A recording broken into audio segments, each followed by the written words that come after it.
ನಮಸ್ಕಾರ ವೀಕ್ಷಕರೇ, ಇತ್ತೀಚಿನ ದಿನಗಳಲ್ಲಿ ನಾವು ಕೇಳುವಂತಹ ಒಂದಿಷ್ಟು ಸುದ್ದಿಗಳು ಅಂದ್ರೆ ಗಂಡ ಹೆಂಡತಿ ಮದುವೆಯಾಗಿ 1 ತಿಂಗಳಾಯ್ತಂತೆ, ವರ್ಷ ಆಯ್ತಂತೆ, 10 ತಿಂಗಳಾಯ್ತಂತೆ, ಅಥವಾ 15 ವರ್ಷ ಆಯ್ತಂತೆ, ಅವರ ಮಧ್ಯೆ ಭಿನ್ನಾಭಿಪ್ರಾಯ ಅಂತೆ, ಆ ಕಾರಣಕ್ಕಾಗಿ ಏನೋ ಸಮಸ್ಯೆ ಆಯ್ತಂತೆ ಅಂತ ಇರುವಂತ ಸುದ್ದಿಗಳು. ಅಥವಾ ಗಂಡ ಹೆಂಡತಿನ ಕೊಲೆ ಮಾಡಿಬಿಟ್ಲು, ಅಥವಾ ಹೆಂಡತಿ ತನ್ನ ಗಂಡನನ್ನ ಕೊಲೆ ಮಾಡುವಂತ ಸಂಗತಿಗಳು, ಇಂತಹ ಒಂದಷ್ಟು ಸುದ್ದಿಗಳನ್ನ ಕೇಳ್ತಾನೆ ಇರ್ತೀವಿ. ಬರೀ ನೆಗೆಟಿವ್ ಸುದ್ದಿಗಳೇ ಸಮಾಜದಲ್ಲಿ ತುಂಬಿ ತೊಳುಕ್ತಿದೆ. ಹೀಗಾಗಿ ಸಹಜವಾಗಿ ಅನಿಸ್ತಾ ಇರುತ್ತೆ ಸಮಾಜ ಎತ್ತ ಸಾಗ್ತಿದೆ ಅಂತ ಹೇಳಿ. ಇದೊಂದು ಕಡೆ ಆದ್ರೆ ಇನ್ನು ಸಿನಿಮಾ ಇಂಡಸ್ಟ್ರಿ ಕೂಡ ಒಂದಷ್ಟು ಕಥೆಗಳನ್ನ ಕೇಳ್ತಿರ್ತೀವಿ. ಈ ಹೀರೋ 3 ಮದ್ವೆ ಆದ್ರಂತೆ, 4 ಮದ್ವೆ ಆದ್ರಂತೆ, ಈ ಹೀರೋಯಿನ್ ಗಂಡನಿಗೆ ಡಿವೋರ್ಸ್ ಕೊಟ್ರಂತೆ, ಇನ್ನೊಂದು ಮತ್ತೊಂದು, ಇಂತಹ ಸಾಲು ಸಾಲು ಸುದ್ದಿಗಳನ್ನ ಕೇಳ್ತಿರ್ತೀವಿ. ಅದರಲ್ಲೂ ಕೂಡ ಬಹುತೇಕ ಸಂದರ್ಭಗಳಲ್ಲಿ ಇವರಿಗೆ ಅಥವಾ ಬೇರೆ ಆಗೋದಿಕ್ಕೆ ಸಿಲ್ಲಿ ಕಾರಣಗಳಿರ್ತವೆ. ಅವರ ನಡುವೆ ಭಿನ್ನಾಭಿಪ್ರಾಯ ಬಂತು ಅಂತ ಒಂದಷ್ಟು ಇಲ್ಲಿ ಕಾರಣಗಳನ್ನ ಕೂಡ ನಾವು ನೋಡ್ತಾ ಇರ್ತೀವಿ. ಆದ್ರೆ ಅದರ ನಡುವೆ ಒಂದಷ್ಟು ಮಂದಿ ಮಾತ್ರ ಸಮಾಜಕ್ಕೆ ಒಂದೊಳ್ಳೆ ಸಂದೇಶವನ್ನ ಸಾರುವ ರೀತಿಯಲ್ಲಿ, ಸ್ಫೂರ್ತಿ ತುಂಬುವ ರೀತಿಯಲ್ಲಿ ವೈಯಕ್ತಿಕ ಬದುಕನ್ನ ನಡೆಸುತ್ತಿರ್ತಾರೆ. ಇಷ್ಟೆಲ್ಲ ಮಾತನಾಡೋದಕ್ಕೆ ಕಾರಣ ಅಣ್ಣಯ್ಯ ಸಿನಿಮಾದ ನಟಿ ಆಗಿರುವಂತಹ ಮಧುಬಾಲ ಅಥವಾ ಮಧುಷಾ. ಸಿನಿಮಾದಲ್ಲಿ ಯಾವ ರೀತಿಯಾಗಿ ಕಾಣಿಸಿಕೊಂಡ್ರು ಅದೇ ರೀತಿಯಾಗಿ ವೈಯಕ್ತಿಕ ಬದುಕಿನಲ್ಲೂ ಕೂಡ ಅಷ್ಟೇ ನೀಟಾಗಿ ಜೀವನವನ್ನ ಸಾಗಿಸ್ತಿದ್ದಾರೆ. ಜೊತೆಗೆ ತಮ್ಮನ್ನ ಫಾಲೋ ಮಾಡುವವರಿಗೆ ಒಂದೊಳ್ಳೆ ಸಂದೇಶವನ್ನ ಕೂಡ ಸಾರ್ತಿದ್ದಾರೆ. ಯಾಕೆ ಈ ಮಾತನ್ನ ಹೇಳಿದೆ ಅಂದ್ರೆ, ನಟಿ ಮಧುಬಾಲ ಮದುವೆಯಾದ ನಂತರ ಸಾಲು ಸಾಲು ಸಂಕಷ್ಟವನ್ನ ಎದುರಿಸುವಂತಹ ಪರಿಸ್ಥಿತಿ ಬರುತ್ತೆ. ಎಲ್ಲಿವರೆಗೆ ಅಂದ್ರೆ ಮನೆ ಮಠ ಎಲ್ಲವನ್ನೂ ಕೂಡ ಮಾರಿಕೊಳ್ಳುವಂತ ಪರಿಸ್ಥಿತಿ ಅವರಿಗೆ ಎದುರಾಗಿತ್ತು. ಆದ್ರೆ ಎಂತದ್ದೇ ಸಂದರ್ಭದಲ್ಲಿ ಕೂಡ ಅವರು ಗಂಡನಿಂದ ದೂರ ಆಗಿಲ್ಲ, ಗಂಡನ ಜೊತೆಯಾಗಿ ನಿಂತುಕೊಳ್ತಾರೆ.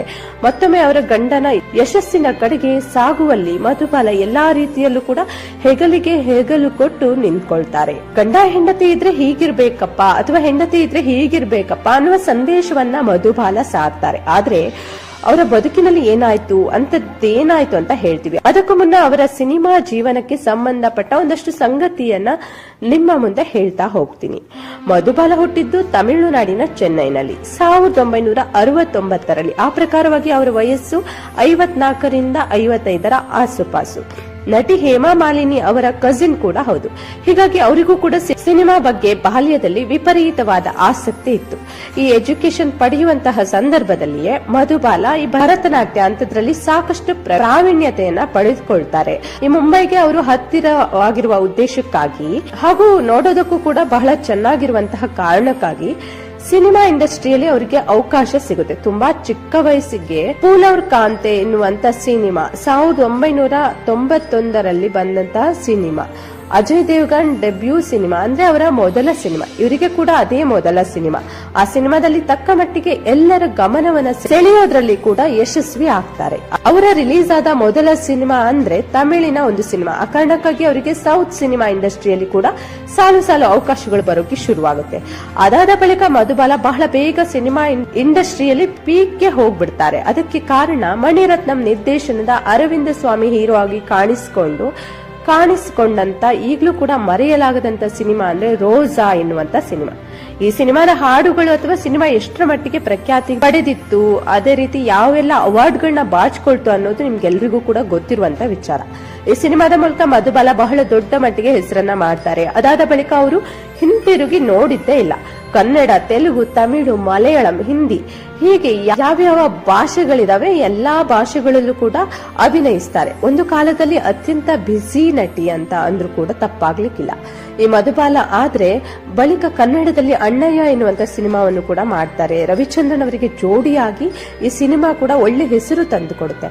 ಆದ್ರೆ ಬೇರೆ ಬೇರೆ ಭಾಷೆಗಳಲ್ಲಿ ತುಂಬಾ ಅವಕಾಶಗಳ ಇದ್ದ ಕಾರಣಕ್ಕಾಗಿ ತಕ್ಷಣಕ್ಕೆ ಕನ್ನಡಕ್ಕೆ ಮತ್ತೆ ಕಮ್ ಬ್ಯಾಕ್ ಮಾಡೋದಕ್ಕೆ ಅವರಿಗೆ ಸಾಧ್ಯ ಆಗಿಲ್ಲ. ಹೀಗೆ ಸಿನಿಮಾ ಇಂಡಸ್ಟ್ರಿಯಲ್ಲಿ ತುಂಬಾ ಪೀಕ್ ನಲ್ಲಿ ಇದ್ದಾಗಲೇ ಅವರು ಮದುವೆ ಕೂಡ ಆಗ್ತಾರೆ. ಮದುವೆ ಆದ ನಂತರ ಸಿನಿಮಾ ಇಂಡಸ್ಟ್ರಿಯಿಂದ ಸ್ವಲ್ಪ ದೂರ ಆಗ್ತಾರೆ. ಅದಾದ ಬಳಿಕ ಮತ್ತೆ ಕಮ್ ಬ್ಯಾಕ್ ಮಾಡ್ತಾರೆ. ಒಂದಷ್ಟು ಸೀರಿಯಲ್ಗಳನ್ನು ಕೂಡ ಕಾಣಿಸ್ಕೊಳ್ತಾರೆ, ಹಾಗೆ ಸಿನಿಮಾಗಳಲ್ಲೂ ಕೂಡ ಕಾಣಿಸ್ಕೊಳ್ತಾರೆ. ಕನ್ನಡಕ್ಕೆ ಕಮ್ ಬ್ಯಾಕ್ ಮಾಡಿದ್ದು 2015ರಲ್ಲಿ ರನ್ನ ಸಿನಿಮಾದ ಮೂಲಕ, ನಟ ಸುದೀಪ್ ಅವರ ಸಿನಿಮಾ. ಅದಾದ ಬಳಿಕ ಸೀತಾರಾಮ ಕಲ್ಯಾಣ, ಆಡು, ಹಾಗೆ ಪ್ರೀಮಿಯರ್ ಪದ್ಮಿನಿ, ಹೀಗೆ ಒಂದಷ್ಟು ಸಿನಿಮಾಗಳಲ್ಲಿ ಮಧುಬಾಲ ಕಾಣಿಸಿಕೊಂಡ್ರು.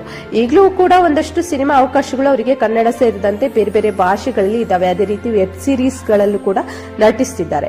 ಇದು ಸಿನಿಮಾ ಇಂಡಸ್ಟ್ರಿಯ ಬದುಕಿನ ಕತೆ. ಆದ್ರೆ ಅಂದ್ರೆ ಯಾವ ರೀತಿಯಲ್ಲೂ ಅವರಿಗೆ ಸಮಸ್ಯೆ ಆಗ್ಲಿಲ್ಲ, ಸಾಲು ಸಾಲು ಅವಕಾಶಗಳು ಕೂಡ ಸಿಗ್ತಾನೆ ಹೋಯ್ತು. ಆದ್ರೆ ಇದರ ನಡುವೆ ಏನಾಯ್ತು ಬದುಕಿನಲ್ಲಿ ಅನ್ನೋದನ್ನ ಹೇಳ್ತೀವಿ ಕೇಳಿ. ಸಿನಿಮಾ ಇಂಡಸ್ಟ್ರಿಯಲ್ಲಿ ಪೀಕ್ ನಲ್ಲಿ ಇದ್ದಾಗಲೇ ಅವರು ಆನಂದ್ ಶಾ ಅನ್ನೋ ವ್ಯಕ್ತಿಯನ್ನ ಆ ಕಾಲಕ್ಕೆ ದೊಡ್ಡ ಹೆಸರು ಮಾಡಿದಂತಹ ಉದ್ಯಮಿ. ಆ ಕ್ಷಣ ಮದುವೆ ಆಗುವ ನಿರ್ಧಾರ ತೆಗೆದುಕೊಳ್ತಾರೆ. ಆನಂದ್ ಶಾ ಯಾರಪ್ಪ ಅಂದ್ರೆ ನಟಿ ಜೂಹಿ ಚಾವ್ಲಾ ಅವರ ಗಂಡನ ಕಸಿನ್ ಆಗಿರ್ತಾರೆ, ಹಾಗೆ ದೊಡ್ಡ ಉದ್ಯಮಿಯೂ ಕೂಡ ಹೌದು. ಆಗ ಆನಂದ್ ಶಾ ಜೊತೆಗೆ ಮದುವೆ ಆಗ್ಬೇಕು ಅನ್ನೋ ಕಾರಣಕ್ಕಾಗಿ ಅವರು ಸಿನಿಮಾ ಇಂಡಸ್ಟ್ರಿಯಿಂದ ದೂರ ಆಗ್ತಾರೆ. ಯಾಕಂದ್ರೆ ಮದುವೆ ಆದ ನಂತರ ಸಿನಿಮಾ ಬದುಕು ನಡೆಸೋದು ಸರಿಯಾಗೋದಿಲ್ಲ, ಅದು ವೈಯಕ್ತಿಕ ಜೀವನದ ಮೇಲೆ ಕೂಡ ಪರಿಣಾಮ ಬೀರಬಹುದು ಅನ್ನುವ ಕಾರಣಕ್ಕಾಗಿ ಜೊತೆಗೊಂದು ಎಲ್ಲಾ ನಿರ್ಮಾಪಕರು ನಿರ್ದೇಶಕರಿಗೆ ಒಂದು ಲೆಟರ್ ಕೂಡ ಬರೀತಾರೆ ಅವರು. ಏನಂದ್ರೆ ಇಷ್ಟು ದಿನಗಳ ಒಳಗೆ ನಾನು ಯಾವ ಸಿನಿಮಾಗಳಿದ್ದಾವೆ ಅದೆಲ್ಲವನ್ನು ಕೂಡ ಬೇಗ ಮುಗಿಸ್ಕೊಡ್ಬೇಕು ಅಂತ ಹೇಳಿ. ಆ ಲೆಟರ್ ಏನಾಗುತ್ತೆ ಸಾರ್ವಜನಿಕವಾಗಿಯೂ ಕೂಡ ಅದು ಸ್ಪ್ರೆಡ್ ಆಗ್ತಾ ಹೋಗುತ್ತೆ. ಆಗ ಎಲ್ಲ ಕಡೆಗಳಲ್ಲೂ ಕೂಡ ಗೊತ್ತಾಗುತ್ತೆ ಇನ್ಮೇಲೆ ಮಧುಬಾಲ ಸಿನಿಮಾದಲ್ಲಿ ನಟನೆಯನ್ನ ಮಾಡೋದಿಲ್ಲ ಅಂತ ಹೇಳಿ. ಹೀಗಾಗಿ ಅವರಿಗೆ ಅವಕಾಶಗಳು ಕೂಡ ಕಂಪ್ಲೀಟ್ ಆಗಿ ಕಡಿಮೆ ಆಗ್ತಾ ಹೋಗುತ್ತೆ. ಅಂತಿಮವಾಗಿ 1999ರಲ್ಲಿ ಮದುವೆ ಆಗ್ತಾರೆ ಮತ್ತು ಆಗ್ತಿದ್ದ ಹಾಗೆ ಆರಂಭದಲ್ಲಿ ಯಾವುದೇ ರೀತಿಯಲ್ಲೂ ಕೂಡ ಸಮಸ್ಯೆ ಇರೋದಿಲ್ಲ, ಎಲ್ಲವೂ ಕೂಡ ಚೆನ್ನಾಗಿತ್ತು. ಮಧುಬಾಲ ಕೂಡ ಸಿನಿಮಾ ಇಂಡಸ್ಟ್ರಿಯಿಂದ ಕಂಪ್ಲೀಟ್ ದೂರ ಆಗ್ತಾರೆ, ಗಂಡ ಸಂಸಾರ ಅಂತ ಹೇಳಿ ಮುಳುಗಿ ಹೋಗ್ತಾರೆ. ಇಬ್ರು ಹೆಣ್ಮಕ್ಳು ಕೂಡ ಆಗ್ತಾರೆ, ಬದುಕು ಅದ್ಭುತವಾಗಿ ಸಾಗ್ತಾ ಇತ್ತು. ಆದ್ರೆ ಈ ಬದುಕೆ ಹಾಗೆ ಯಾವಾಗ ಏನಾಗುತ್ತೆ ಅಂತ ಹೇಳೋದಕ್ಕೆ ಆಗೋದಿಲ್ಲ, ಯಾವಾಗ ದಪ್ಪ ಅಂತ ಕೆಳಗೆ ಬೀಳ್ತೀವಿ ಅಂತ ಹೇಳೋದಕ್ಕೆ ಆಗೋದಿಲ್ಲ. ಮಧುಬಾಲ ಬದುಕಿನಲ್ಲೂ ಕೂಡ ಹಾಗೆ ಆಗುತ್ತೆ. ಅವರ ಗಂಡನ ಕಂಪನಿ ಏನಿರುತ್ತೆ ಬರ್ತಾ ಬರ್ತಾ ಕಂಪ್ಲೀಟ್ ಆಗಿ ಲಾಸ್ಗೆ ಬಂದು ಬಿಡುತ್ತೆ. ಯಾವ ಪರಿಯಾದಂತಹ ನಷ್ಟ ಅಂದ್ರೆ ಕಂಪ್ಲೀಟ್ ವಿಪರೀತವಾದ ನಷ್ಟಕ್ಕೆ ಆ ಕಂಪನಿ ಬಂದ್ಬಿಡುತ್ತೆ. ಆ ಕಂಪನಿ ಕೆಲಸ ಒಂದಷ್ಟು ಕಂಪನಿಗಳಿಗೆ ರಾ ಮೆಟೀರಿಯಲ್ಸ್ ನ ಸಪ್ಲೈ ಮಾಡ್ತಿದ್ದ ಕಂಪನಿ, ಕೋಟ್ಯಾಂತರ ವ್ಯವಹಾರಗಳ ನಡೀತಿತ್ತು ಅಂತ ಕಂಪನಿ ಇಲ್ಲಿವರೆಗೆ ಪರಿಸ್ಥಿತಿ ಬರುತ್ತೆ ಅಂದ್ರೆ ಎಂಪ್ಲಾಯೀಸ್ಗೆ ಕೂಡ ಸಂಬಳ ಕೊಡೋದಕ್ಕೆ ಸಾಧ್ಯ ಆಗೋದಿಲ್ಲ, ಬ್ಯಾಂಕ್ನವರ ಸಾಲವನ್ನ ಮರುಪಾವತಿ ಮಾಡೋಕೆ ಸಾಧ್ಯ ಆಗೋದಿಲ್ಲ. ಬೇರೆ ಬೇರೆ ಕಡೆಗಳಲ್ಲಿ ಸಾಲವನ್ನ ತೆಗೆದುಕೊಂಡು ಅದನ್ನ ವಾಪಸ್ ಕೊಡಲಾಗದಂತಹ ಪರಿಸ್ಥಿತಿ ಅವರ ಕಂಪನಿಗೆ ಎದುರಾಗುತ್ತೆ. ಆಗ ಅವರು ಒಂದು ಗಟ್ಟಿ ನಿರ್ಧಾರವನ್ನ ತೆಗೆದುಕೊಳ್ತಾರೆ. ತಾವು ಇದ್ದಂತಹ ಮನೆಯನ್ನ ಮಾರ್ತಾರೆ, ತಮ್ಮ ಆಸ್ತಿ ಪಾಸ್ತಿಯನ್ನ ಮಾರ್ತಾರೆ, ಕಂಪನಿಯನ್ನು ಕೂಡ ಮಾರ್ತಾರೆ. ಇದೆಲ್ಲವನ್ನು ಕೂಡ ಮಾರಿ ಹೆಚ್ಚು ಕಡಿಮೆ 100 ಕೋಟಿಯಷ್ಟು ಸಾಲವನ್ನ ಮಧುಬಾಲ ದಂಪತಿ ತೀರಿಸ್ತಾರೆ. ಅಂದ್ರೆ ಇಂಥದೊಂದು ಗಟ್ಟಿ ನಿರ್ಧಾರವನ್ನ ಅವರು ತೆಗೆದುಕೊಳ್ಬೇಕಾಗಿತ್ತು. ಈ ರೀತಿಯಾಗಿ ಸಾಲ ತೀರಿಸಿ ಕಂಪನಿಯನ್ನ ಕೂಡ ಸ್ಟಾಪ್ ಮಾಡ್ತಾರೆ, ಕಂಪನಿ ಕೂಡ ಕ್ಲೋಸ್ ಆಗುತ್ತೆ. ಪರಿಸ್ಥಿತಿ ಎಲ್ಲಿವರೆಗೆ ಬಂತು ಅಂದ್ರೆ ಊಹೆ ಮಾಡೋಕ್ ಕೂಡ ಸಾಧ್ಯ ಆಗುದಿಲ್ಲ. ಮಧುಬಾಲ ಅಷ್ಟು ಪೀಕ್ ನಲ್ಲಿ ಇದ್ದಂತ ನಟಿ ಆನಂದ್ ಶಾರನ್ನ ಮದುವೆಯಾಗಿ ಸಿನಿಮಾ ಇಂಡಸ್ಟ್ರಿಯಲ್ಲಿ ಕೂಡ ದೂರ ಆಗಿದ್ರು. ಆದ್ರೆ ಅವರ ಗಂಡನ ಕಂಪನಿ ಈ ಪರಿಯಾಗಿ ಲಾಸ್ ಆಯ್ತು. ಆದ್ರೆ ಅವರ ಪರಿಸ್ಥಿತಿ ಹೇಗಿರುತ್ತೆ ಅವರನ್ನ ಇಮ್ಯಾಜಿನ್ ಮಾಡಕ್ ಕೂಡ ಸಾಧ್ಯ ಆಗುದಿಲ್ಲ. ಅಲ್ಲಿ ಇಬ್ರು ಮಕ್ಕಳು ಬೇರೆ ಇದ್ರು, ಬದುಕು ಬೇರೆ ಸಾಗ್ಬೇಕಾಗಿತ್ತು. ಆದ್ರೆ ಮಧುಬಾಲ ಸಂದಿಗ್ಧ ಪರಿಸ್ಥಿತಿಯನ್ನ ಒಂದು ಸಿಲುಕಿಕೊಳ್ತಾರೆ. ಎಲ್ಲವನ್ನು ಕೂಡ ಮಾರ್ಕೊಂಡಿದ್ದಾರೆ, ಜೀವನ ಸಾಗ್ಬೇಕು, ಇವರು ಕೂಡ ಕೆಲಸ ಮಾಡಲೇಬೇಕು. ಆದ್ರೆ ಸಿನಿಮಾ ಅವಕಾಶ ಕೂಡ ಅವ್ರಿಗೆ ಇರೋದಿಲ್ಲ, ಯಾಕಂದ್ರೆ ಸಿಂಪಲ್ ಆಗಿ ದೂರ ಆಗ್ಬಿಟ್ಟಿದ್ರು. ಆದ್ರೆ ಮಧುಬಾಲ ಮತ್ತೆ ಗಟ್ಟಿ ನಿರ್ಧಾರವನ್ನ ತೆಗೆದುಕೊಳ್ತಾರೆ. ಕೆಲಸ ಮಾಡಲೇಬೇಕು, ಜೀವನ ಸಾಗಿಸಲೇಬೇಕು ಎನ್ನುವ ಕಾರಣಕ್ಕಾಗಿ ಒಂದಷ್ಟು ಕಡೆಗಳಲ್ಲಿ ಅವಕಾಶಗಳನ್ನ ಕೇಳ್ಕೊಂಡು ಹೋಗ್ತಾರೆ. ಮತ್ತೊಮ್ಮೆ ನಿಧಾನಕ್ಕೆ ಮಧುಬಾಲಗೆ ಅವಕಾಶಗಳು ಸಿಗೋದಕ್ಕೆ ಶುರುವಾಗುತ್ತೆ. ಮಧುಬಾಲ ಸಿನಿಮಾ ಇಂಡಸ್ಟ್ರಿ ಸಾಕು ಅಂತ ಹೇಳಿ ದೂರ ಹೋಗ್ಬಿಟ್ರು. ಅವರಿಗೆ ಬಹಳ ಬೇಗನೆ ಸಿನಿಮಾ ಇಂಡಸ್ಟ್ರಿಗೆ ಒಂದು ರೀತಿಯಲ್ಲಿ ಇದು ಸಾಕಪ್ಪ ಎನ್ನುವಂತಹ ಹಂತದವರಿಗೆ ಮನಸ್ಥಿತಿ ಬಂದ್ಬಿಟ್ಟಿತ್ತು. ಈ ಕಾರಣಕ್ಕಾಗಿ ಅವರು ಆಗ ಮದುವೆಯಾಗುವ ನಿರ್ಧಾರ ತೆಗೆದುಕೊಂಡಿದ್ರು. ಆದ್ರೆ ಗಂಡನಿಗೆ ಲಾಸ್ ಆದ ಕಾರಣಕ್ಕಾಗಿ ಸಿನಿಮಾ ಇಂಡಸ್ಟ್ರಿಗೆ ವಾಪಸ್ ಬರಲೇಬೇಕಾದ ಅನಿವಾರ್ಯತೆ ಎದುರಾಗುತ್ತೆ.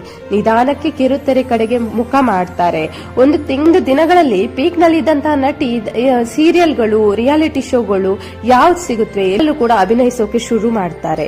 ಸಿನಿಮಾದಲ್ಲಿ ಪೋಷಕ ತಾಯಿಯಾಗಿ ಅಥವಾ ಇನ್ನೇನೋ ಪಾತ್ರವಾಗಿ ಈ ರೀತಿಯಾಗಿ ಬೇರೆ ಬೇರೆ ಪಾತ್ರಗಳನ್ನು ಕೂಡ ನಿರ್ವಹಿಸೋಕೆ ಶುರು ಮಾಡ್ಕೊಳ್ತಾರೆ. ನಿಧಾನಕ್ಕೆ ಮಧುಬಾಲಗೆ ಕೆಲಸ ಸಿಗೋದಕ್ಕೆ ಶುರುವಾಗುತ್ತೆ. ನಿಧಾನಕ್ಕೆ ಅವರ ಆರ್ಥಿಕ ಪರಿಸ್ಥಿತಿ ಕೂಡ ಸುಧಾರಿಸೋಕೆ ಶುರುವಾಗುತ್ತೆ.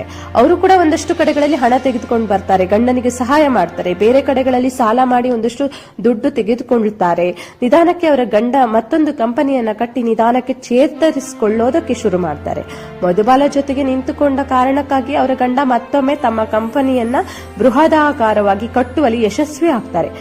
ನೋಡಿ, ಮಧುಬಾಲ ಗಂಡನ ಜೊತೆಗೆ ನಿಂತ್ಕೊಂಡ ರೀತಿ, ಅವತ್ತೇನಾದ್ರೂ ಅಪ್ಪಿತಪ್ಪಿ ಮಧುಬಾಲ ನನ್ನ ಗಂಡನಿಗೆ ಲಾಸ್ ಆಯ್ತು, ಇನ್ನು ಇವ್ರ ಜೊತೆ ಇರೋದಕ್ಕೆ ಸಾಧ್ಯ ಆಗೋದಿಲ್ಲ ಅಂತ ಹೇಳಿ ಬೇರೆ ಒಂದಷ್ಟು ಹೀರೋಯಿನ್ಗಳ ರೀತಿಯಲ್ಲಿ ತೀರ್ಮಾನ ತೆಗೆದುಕೊಂಡಿದ್ರೆ, ಇವರ ಸಂಸಾರ ಸರಿಯಾಗಿಲ್ಲ ಅಂದಿದ್ರೆ ಅವರ ಆರ್ಥಿಕ ಪರಿಸ್ಥಿತಿ ಸುಧಾರಿಸ್ತಿರ್ಲಿಲ್ಲ, ಅಥವಾ ಅವರ ಗಂಡ ಮತ್ತೊಮ್ಮೆ ಬ್ಯಾಕ್ ಟು ಫರ್ಮ್ ಅಥವಾ ಆ ಹಳಿಗೆ ಮರಳೋಕೆ ಕೂಡ ಸಾಧ್ಯ ಆಗ್ತಿರ್ಲಿಲ್ಲ. ಆದ್ರೆ ಮಧುಬಾಲ ಅವತ್ತು ಗಂಡನಿಂದ ದೂರವಾಗುವಂತೆ ನಿರ್ಧಾರ ತೆಗೆದುಕೊಂಡಿಲ್ಲ, ಅಥವಾ ಸಾಕಪ್ಪ ಈ ಬದುಕು ಅಂತ ಕಂಪ್ಲೀಟ್ ಬೇರೆ ಕಡೆ ಹೋಗುವಂತ ಕೆಲಸವನ್ನು ಕೂಡ ಮಾಡಲಿಲ್ಲ.